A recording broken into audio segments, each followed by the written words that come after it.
What's going on, top producers? Alexander Fazalani here, and today we are going to discuss whether you should join the real estate industry as a solo agent or on a team. But before we do that, I'm gonna need you to hit those ones and twos on that like button, and then maybe turn up the reverb a little bit on that subscribe button, and then turn up the volume on that little thing that looks like a bell, so we can continuously keep this party rocking, and you can stay in the loop in regards to the content that we keep putting out for free 99. And as always, this is brought to you by Design for Agents, an e-commerce geared to making sure you have what you need to hit the pinnacle of your real estate career, whether it be marketing yourself, branding yourself, or just staying organized. You can find out more information there in the description below in that link. So now with that out the way, let's dive right into the content. When I took the leap into the real estate industry about 9 years ago, I actually came in as a solo agent. And I quickly realized that it wasn't as easy as it looked. It took me a couple of years to get my grounding, you can say, before I saw any type of success. But then I quickly started seeing success, and I was able to scale very, very quickly. So I believe there's pros and cons to both sides of this, whether you want to join as a solo agent or whether you want to hop on a team. So there are a couple of pros that I see on both sides, and I'm going to share those with you right now. So here are some of the positives of you coming into the industry as a solo agent. The first thing is that you're going to become a well-rounded agent. You're actually going to learn every element of the real estate business compared to someone who's joining a team, right? So if you're joining a team, you usually have 1 to 3 tasks that you have to focus on. When you're coming in as a solo agent, you're gonna have to deal with the attorneys if you're in an attorney state. You're gonna have to deal with the contracts. You're gonna have to deal with buyers and the follow-up that comes along with that. You're gonna have to deal with the listing side and the follow-up that comes along with that. Deal with renters. You're gonna have to deal with the commercial side. You're gonna have to deal with negotiations. You're gonna have to deal with marketing and branding. There's a lot that you're gonna have to deal with, which might be hard in the beginning, but once you get all those elements, it's going to make you a better agent in the future. Which leads us to positive number 2, which is you're gonna have to learn to become self-reliant. You're not gonna have anybody feeding you leads. You're not gonna have someone telling you how you should do things. You're gonna have to learn how to do things on your own, which means you're in charge of your own education and knowledge. You're in charge of your own budget. This won't only make you a better real estate agent, it's going to make you a better person overall, right? Because you're the one that's going to have to deal with all the rejection. You're going to have to deal with all the situations that arise that aren't positive, which is going to make you stronger, and it's going to make you an effective leader and a better real estate entrepreneur. Which leads us to positive number 3, which is you're gonna be able to learn at your own pace. When you're joining a team, the team leader kind of dictates what you're going to learn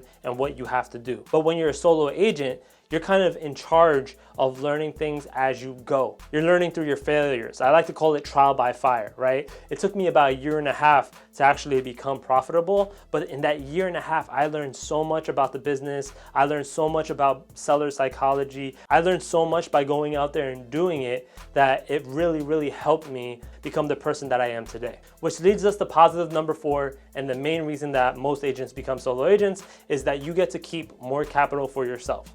So usually when you're coming into a brokerage, you're splitting a certain percentage with your broker, right? But if you're joining a team, you usually have to pay the team and then you have to pay the broker. So you're kind of keeping a smaller cut, which doesn't allow you too much to reinvest in yourself. As a solo agent, you're gonna have more capital to invest in yourself, in your knowledge, in your education, in your marketing, in your branding, which is going to allow you to build your business a lot faster than someone that's on a team. So now that we went over the positives of coming in as a solo agent, let's talk about the positives of coming in as a team member or joining someone else's organization. The first positive aspect of it is that you're able to be held accountable. So a lot of people struggle with this ability, right? Like not everybody is self-disciplined. So if you're coming from one industry that has nothing to do with business and you're diving into business, a team setting might be a really good setting for you because someone is holding you to a task, right? So obviously we don't want to disappoint people. It's like psychology 101. We are conditioned to want to appease other people. So if you have a team leader and they're an authority and they're telling you, hey, this is what you have to learn, this is what you have to do, you're more likely to do it. Compared to if you come in as a solo agent and if you don't really have that self-discipline, you might go off the rails or might never do anything. So you fronted all that money, paying for the MLS, all that stuff for no reason, and within the first year, you're gone. The team can hold you accountable, which might help you build a better foundation. Which leads us to positive number 2, which is you're gonna learn one aspect of the business very, very well. So if you have no real estate knowledge from before or any business savvy whatsoever, you're coming in and you're gonna be learning that firsthand, and you're gonna be learning one element of the business very, very well, which allows you to grow that knowledge over time.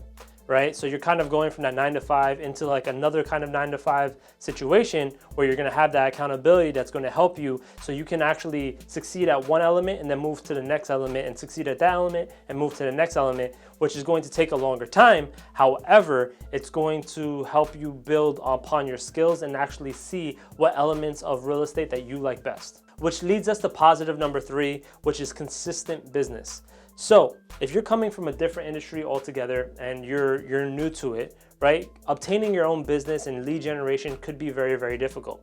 But when you're joining a team, usually the team leader is responsible for marketing and branding, which is going to bring in those buyers and sellers that they can pre-qualify and hand off to you so you can start seeing some money a lot quicker compared to a solo agent who has to become a pro marketer for his or herself. Which leads us to positive number 4, which is a shared lead source. So you no longer have to pay for the Zillow, the Realtor.com, Homes.com. You don't have to pay for those online advertisements on Facebook, right? You don't have to make the cold calls. Usually the team leader has a OSA or ISA doing all that, getting the leads in. The leads are coming through them, they're qualifying them and sending them to you. So you only have one job and one focus, which is meeting the people, building that rapport, and then closing them on a property, which is overall an easier experience for you. And if you want to learn more, you're able to kind of venture out little by little and learn those other elements as well on your own time, but you're already in the real estate industry and you already know what's going on, which is a positive thing overall. So now that we've seen both sides, what do I recommend? So if you're someone that's self-motivated, self-driven, has some knowledge about the real estate industry, and is business savvy, I recommend that you can join as a solo agent, no problem. However, if you don't really have any business savvy, no real knowledge of the real estate market that you're in, I highly recommend joining a team and organization that's going to provide coaching, mentorship, allow you to master at least one thing and dive in with both feet forward, right? Because a lot of people fail within that first year. So if you have that coaching and you're seeing some type of success in the very beginning, that's gonna help you in the long term as well. So that's what I recommend.